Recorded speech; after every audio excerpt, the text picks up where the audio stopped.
তৃণমূল কংগ্রেসের আবেদনে সাড়া দিয়ে আজ চোপড়ায় রাজ্যপাল সিভি আনন্দ বোস সোমবার রাতের ট্রেনে চোপড়ার পথে রওনা দেন তিনি এবং আজ সকালেই ইতিমধ্যেই যেমনটা জানা যাচ্ছে কিষানগঞ্জে তিনি নামেন এবং তারপরেই ইসলামপুর সার্কিট হাউসের দিকে তিনি রওনা দিয়েছেন। তৃণমূলের অভিযোগ বিএসএফ এর গাফিলতিতেই মাটি চাপা পড়ে 4 শিশুর মৃত্যু হয়েছে। বিএসএফ এর শাস্তির দাবি জানিয়েছিলেন মুখ্যমন্ত্রী মমতা বন্দ্যোপাধ্যায়ও। তৃণমূলের প্রতিনিধি দল রাজভবনে গিয়ে রাজ্যপালকে চোপড়ায় যাওয়ার আবেদন জানান এবং সে মতোই তিনি আজ গিয়েছেন সেখানে। এই বিষয়ে আরো বিস্তারিত জানবো। ফোন লাইনে রয়েছেন প্রতিনিধি বিক্রমাদিত্য বিশ্বাস। বিক্রমাদিত্য, কি আপডেট রয়েছে?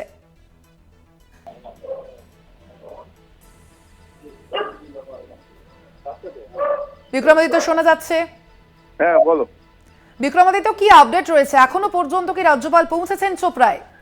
দেখো, সকালবেলা কিষানগঞ্জে রাজ্যপাল নেমেছেন, সেখান থেকে তিনি ইসলামপুর যে সার্কিট হাউস আছে সেখানে তিনি যাচ্ছেন এবং সেখানে পৌঁছেছেন এবং সেখানে গোলাম রব্বানী এবং তৃণমূলের যে জেলা প্রেসিডেন্ট আছেন বর্তমানে তিনি ইসলামপুর পৌরসভার যে পৌরপিতা কানেলা লাগড়া তাকে স্বাগত জানান এবং এটা একটা সহযোগিতার যে বার্তা তারা দিয়ে দিয়েছেন।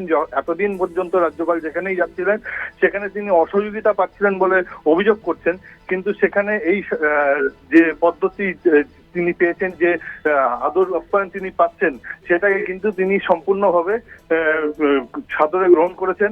হ্যাঁ, এবং এই ঘটনাতে হ্যাঁ বিক্রমাদিত্য, হ্যাঁ এই পর্যন্ত হয়ে আছে। ধন্যবাদ বিক্রমাদিত্য।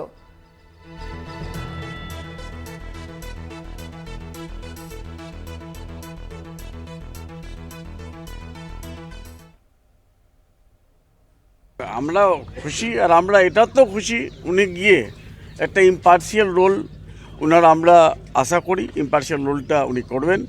আর যে 4টা শিশু মারা গেছেন উনার এগেনস্টে উনি অ্যাকশন নেবেন, এটা আমরা আশা করছি ওনার কাছ থেকে।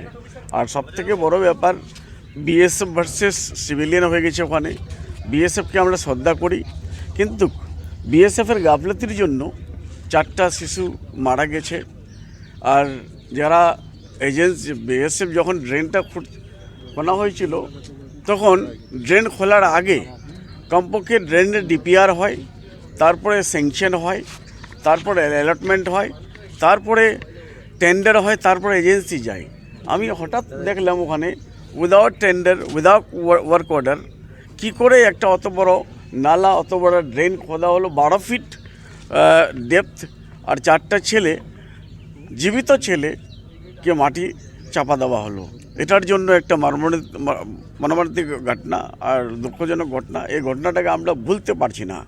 আর আমরা অনারেবল গভর্নর সাহেবকে আমরা একটাই রিকোয়েস্ট করেছিলাম, একটাই কি আপনি সন্দেশখালি গিয়েছিলেন, বিভিন্ন জায়গায় যান, কমপক্ষে 4টা ছেলে এখানে মারা গেছে, তো কমপক্ষে এখানে আপনি একবার দেখে আসুন।